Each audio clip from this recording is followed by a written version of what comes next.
The call came at exactly 2:47 a.m. I remember because I'd just finished reorganizing my grandmother's recipe box for the third time that week, a nervous habit I'd developed since her passing. My mother's name lighting up my phone screen was enough to make my stomach drop. My name is Riley, and that call changed everything. Darling, I need you to do something for me. My mother's voice purred through the speaker, smooth as honey but with an edge I couldn't quite place. Savannah's coming to stay with you for a while. Not can Savannah stay? Or would you mind? Just a statement, delivered with her usual expectation of compliance. I gripped the edge of my kitchen counter, my grandmother's handwritten recipes scattered across its surface. Mother, it's the middle of the night, I managed, trying to keep my voice steady. What's going on? Oh, you know how these things are. She's had a bit of trouble at school, needs a change of scenery. She paused, and I could picture her examining her manicure as she spoke. The house has plenty of room after all. It's what your grandmother would have wanted. The house. Of course it came back to the house. My grandparents' Victorian home that I'd inherited, the one thing my mother couldn't control. I caught my reflection in the window above the sink, Grandmother Millie's eyes staring back at me from my own face. When? I asked, already knowing I wouldn't like the answer. She's on her way now, actually. Should be there in about 20 minutes. The recipe cards scattered as I jerked upright. 20 minutes? Mother, you can't just. Wonderful darling. I knew you'd understand. We'll talk soon. The line went dead. I stood there, phone in hand, staring at the mess of recipe cards. The one on top caught my eye, Millie's famous peach cobbler, the one she'd always make when things got tough. Sweet things for bitter times, she used to say. My sister Savannah hadn't spoken to me in over a year, not since the funeral. Now she was minutes away from my doorstep, and something about this whole situation felt wrong. Mother never did anything without an angle, and using Savannah as a pawn was exactly her style. Headlights swept across my kitchen wall as a car turned into the driveway. I watched through the window as my sister emerged from a taxi, designer luggage in tow, looking nothing like the rebellious teenager who'd stormed out of our grandmother's funeral. This wasn't just a simple favor. This was the opening move in whatever game my mother was playing, and I had a sinking feeling I'd just been maneuvered into check. 3 days into Savannah's stay, and my grandmother's house felt like a war zone. I found another empty wine bottle hidden behind the living room curtains, the fourth one this week. The sound of it clinking into the recycling bin echoed through the morning quiet like an accusation. Some people actually have to work for a living.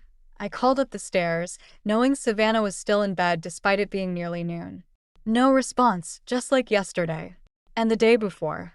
I was halfway through my morning coffee when my phone buzzed. A text from Mrs. Johnson next door. Everything okay over there? Heard quite a commotion last night. Before I could respond, Savannah appeared in the kitchen doorway, wearing what looked like last night's party dress. We're out of coffee, she announced, dropping into a chair. You mean I'm out of coffee, I corrected, sliding my mug out of her reach. And we need to talk about what happened last night. God, you sound just like Mother. She rolled her eyes, but there was something fragile in her voice that made me pause. Always trying to control everything. I'm nothing like her, I snapped harder than I meant to. The words hung between us like smoke. Savannah's phone lit up with a notification, and I caught a glimpse of the sender. Dean Wilson. My stomach tightened. That wasn't a friend's name. Why is the Dean of Students emailing you? I asked carefully. Shouldn't you be in class right now? She snatched the phone away, but not before I saw her hands trembling. It's reading week. In October? Just drop it, Riley. She stood up so quickly her chair scraped against the floor. You're not my mother. No, but I am the person whose house you're living in. I took a deep breath, remembering Grandpa Harold's words about patience being stronger than force. Savannah, what's really going on? For a moment, something cracked in her carefully maintained facade. She looked young suddenly, scared even. But then her phone buzzed again, and the walls slammed back up. Nothing's going on, she said, but her voice wavered. I just needed a break from school. From Mother. From everything. As she turned to leave, an envelope fell from her purse. Official letterhead from the university peeked out, the word expulsion visible in bold letters before she snatched it up. Our eyes met, and in that moment, I saw the same look I'd worn 10 years ago when everything in my own life had fallen apart. But before I could say anything, she was gone, the front door slamming behind her. I stood in the kitchen, surrounded by the ghosts of unspoken words, wondering if I was watching history repeat itself, or if this time, I could change the ending. The letter from the bank arrived on a Thursday, mixed in with junk mail and takeout menus. I almost missed it, but Mother's name in the return address caught my eye. What I read made my coffee go cold in my hands. She'd been using Grandmother's house as collateral, multiple times, for loans I never knew existed. My hands shook as I dialed Mrs. Johnson's number. She'd been our family's attorney before retiring, and right now I needed answers more than comfort. "The house was left to you, clear and simple," she said after I explained. "But there's something else you should know. I've been seeing Eleanor's car at Riverside Casino almost every weekend." The pieces clicked together like a terrible puzzle. Mother's designer clothes that always seemed new. The way she dodged questions about her investment firm. The desperate edge in her voice when she'd called about Savannah. A crash from upstairs jolted me from my thoughts. I found Savannah in Grandmother's old room, halfway through the jewelry box. "Looking for something?" My voice was steadier than I felt. She jumped, a pearl necklace dangling from her fingers. Mother said I could have these." "Did she tell you she's been gambling away her clients' money too?" Savannah's face went white. "You don't know what you're talking about. The expulsion wasn't about grades, was it?" I stepped closer, seeing the truth in her expression. "What did she make you do?" "She needed help," Savannah whispered, the necklace slipping from her fingers. "The investment firm was failing. She said if I could just access some accounts through the university system." "She used you to embezzle money?" The room seemed to tilt. "And now she's trying to use my house to cover it up." Savannah sank onto Grandmother's bed, suddenly looking very young. I didn't know what else to do. "She said we'd lose everything." My phone buzzed, Mother calling. Again. For the first time, I saw her number for what it was, a warning signal I'd been ignoring for years. "We need to talk," I texted instead. "About the house. About Savannah. About everything." Her response came instantly. "Darling, don't be dramatic. Everything's under control." I looked at Savannah, still clutching Grandmother's pearls, then at the bank letter exposing Mother's web of lies. In my mind, I heard Grandmother's voice. "Sometimes the kindest thing you can do is stop someone from hurting themselves and others." "No," I typed back. "It's really not. But it will be." I hit send, then turned to Savannah. "We need to make a choice right now. Both of us. About who we want to be, and what we're willing to do about it." The pearls clinked as she set them back in the jewelry box, and I saw something shift in her eyes, the same determination I felt building in my chest. The police officer's business card felt heavy in my hand as I sat in my car outside the casino. Through the tinted windows, I watched Mother emerge. Her designer handbag clutched close, the same bag she'd carried when telling me Grandmother's funeral arrangements were all taken care of. My phone lit up with Savannah's text. "She's meeting someone named Marcus tonight. Says he can fix everything." I'd spent the last week gathering evidence. Bank statements, loan documents, even recordings of Mother's late-night phone calls that Savannah had secretly made. Each piece revealed a deeper web of lies that stretched back years before Grandmother's death. Mother's heels clicked across the parking lot as she approached a black SUV. A man in an expensive suit stepped out, Marcus, I presumed. Their conversation was brief, but I caught the flash of an envelope changing hands. My phone buzzed again. "Mrs. Johnson this time, the forensic accountant found something. Your grandmother's signature on those loan documents? They're dated 3 weeks after she died." The world tilted sideways. I gripped the steering wheel until my knuckles turned white, remembering how Mother had insisted on handling all the paperwork after the funeral. "Just rest, darling," she'd said. "I'll take care of everything." The SUV pulled away, and Mother headed toward her car. I watched her check her reflection in the window, adjusting her perfect mask just like she'd done my entire life. Before I could think better of it, I stepped out of my car. "Hello, Mother." She froze, then recovered with practiced grace. "Riley? What a lovely surprise. I was just meeting with Marcus." I held up the business card. "Detective Marcus Reynolds? He's very interested in those loan documents you forged." The color drained from her face. You don't understand. I was protecting our family name. By stealing from your own mother? By using Savannah to commit fraud. Everything I did was for this family. Her voice cracked, showing the first real emotion I'd seen in years. The firm was failing. I couldn't let people know. Your grandmother would have understood. No, I said quietly, she wouldn't have. And neither do I. Mother's mask slipped completely. You wouldn't dare expose this. Think of Savannah's future. I already am. I turned to leave, then stopped. You know what grandmother told me before she died? The truth costs less than living with lies. I never understood what she meant until now. As I walked away, Mother called after me, her voice sharp with desperation. Riley, wait. We can fix this. I can fix everything. But for the first time in my life, I didn't turn back. Some things weren't meant to be fixed. They needed to be broken completely before they could be rebuilt. The bass from Savannah's party rattled the windows of grandmother's house, each thump feeling like a personal assault. I'd returned from the casino confrontation to find our home overrun with strangers.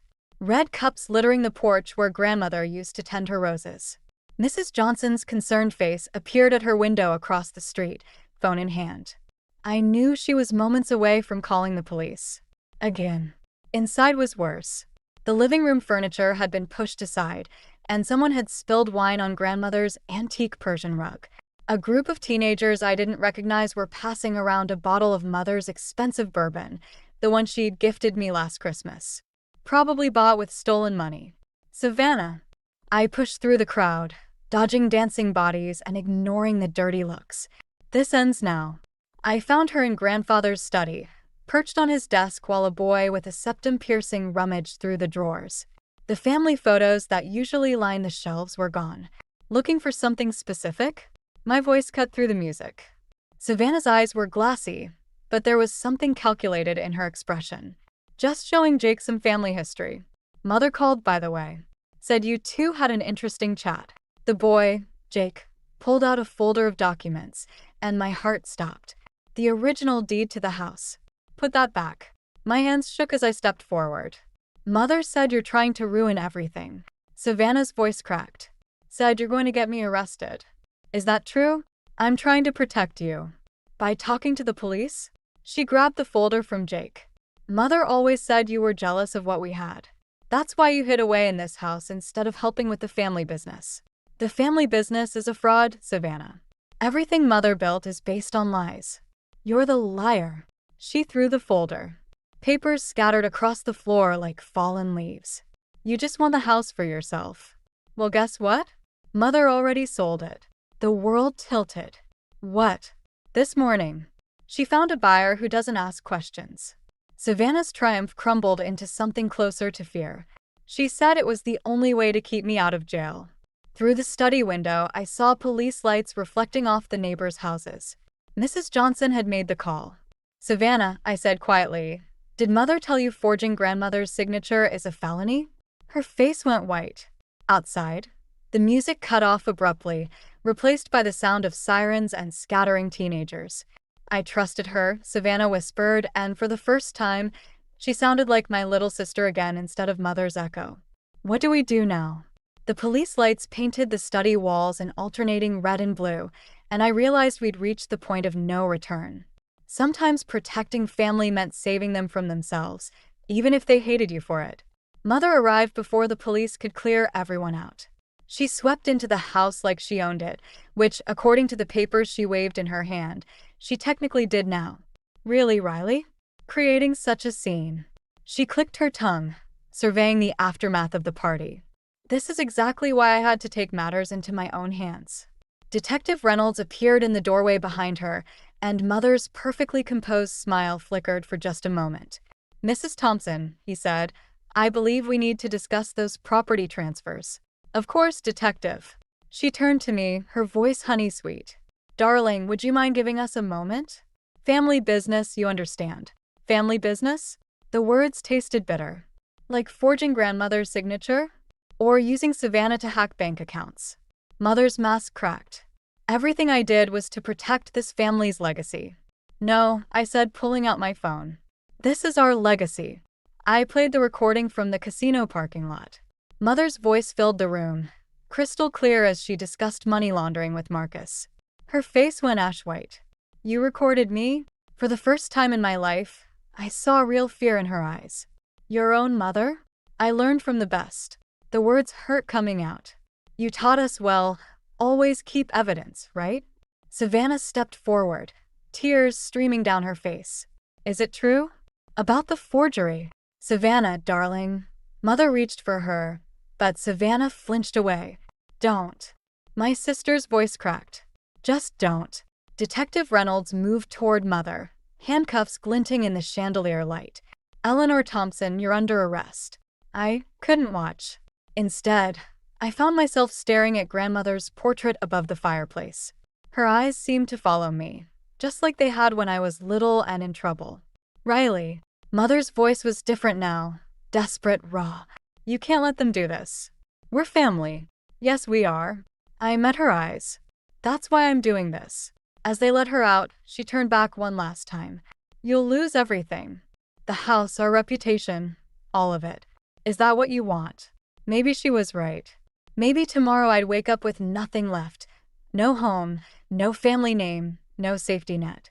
But as I watched the police car drive away, Savannah's hand slipped into mine, trembling but there. What do we do now? She whispered. Through the window, I could see Mrs. Johnson on her porch watching. She gave me a small nod, and suddenly I remembered something Grandmother used to say, rock bottom is just the foundation for something new. I squeezed Savannah's hand. We rebuild. The right way this time. The visiting room at the county jail was colder than I expected. Mother sat across from me, her orange jumpsuit a jarring contrast to her perfectly applied makeup. Even here, she maintained her facade. The house is still legally yours, she said without preamble. The sale wasn't finalized. I thought you should know. That's not why I'm here. She smiled, but it didn't reach her eyes. No? Then why are you here, Riley?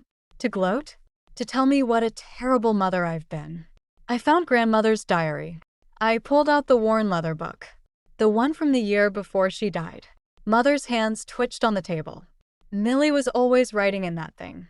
Probably full of recipes and garden notes. It's full of bank statements. Records of withdrawals you made from her accounts. She knew what you were doing, Mother. She was gathering evidence against you. The mask slipped, just for a second. Then why didn't she turn me in? Because she was trying to protect Savannah. And me. I opened the diary to a marked page. She knew if she exposed you, we'd lose everything. So she found another way. What are you talking about? The house. She left it to me specifically because she knew you'd try to take it. She was giving me a chance to do what she couldn't. Stop you before you destroyed everything. Mother's laugh was brittle. And look how well that turned out. The Thompson name is ruined. Savannah's future is compromised. Was it worth it? Savannah's starting therapy next week. She's talking about community college in the spring. I met her eyes. She's finally healing from what you did to her. What I did. Mother's voice cracked. Everything I did was to give you both the life I never had. The status, the security, the lies. I pushed the diary across the table. Read the last entry. Please. Her hands shook as she read Grandmother's final words. I'd memorized them by now. Eleanor mistakes control for love, just as her mother did before her. I pray my granddaughters learn a different way. When Mother looked up, her makeup was smeared with tears. For the first time, I saw past the perfect facade to the scared little girl beneath. I don't know how to be any other way, she whispered. I know. I stood up, feeling the weight of generations of Thompson women on my shoulders. That's why I'm breaking the cycle. For all of us. As I turned to leave, she called out, Riley? Tell Savannah. Tell her I'm sorry. For everything. I paused at the door. Tell her yourself, Mother. When you're ready to be honest. Really honest. The guard led me out, and I didn't look back.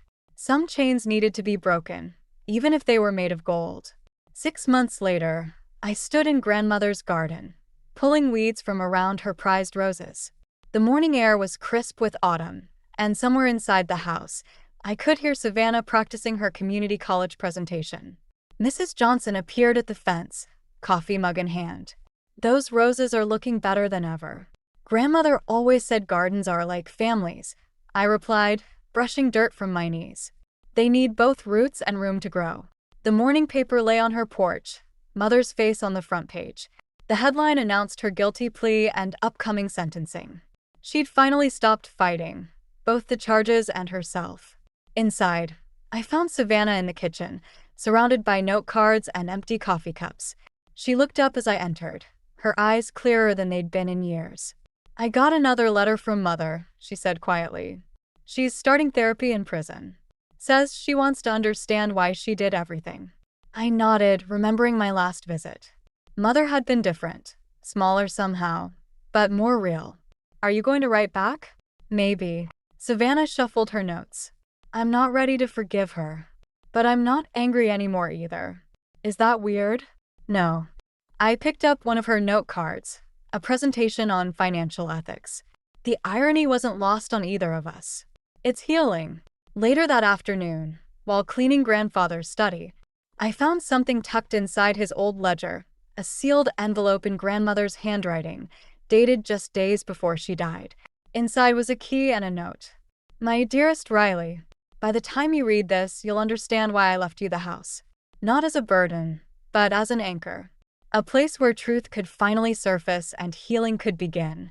The key opens the safe deposit box at First National.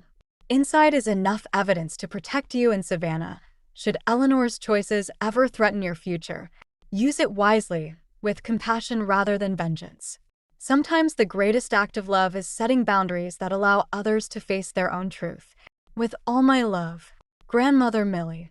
I held the key, feeling its weight, not just metal, but the weight of choices.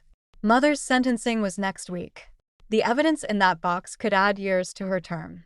I slipped the key into my pocket, not yet sure what I'd do with it. Some decisions didn't need to be made today. Outside, Savannah had joined Mrs. Johnson by the roses, both of them laughing at something I couldn't hear. The garden was blooming again, different from how Grandmother had planned it, but beautiful in its own way. Sometimes healing looks like letting go. Sometimes it looks like starting over. And sometimes it looks like roses blooming in unexpected places.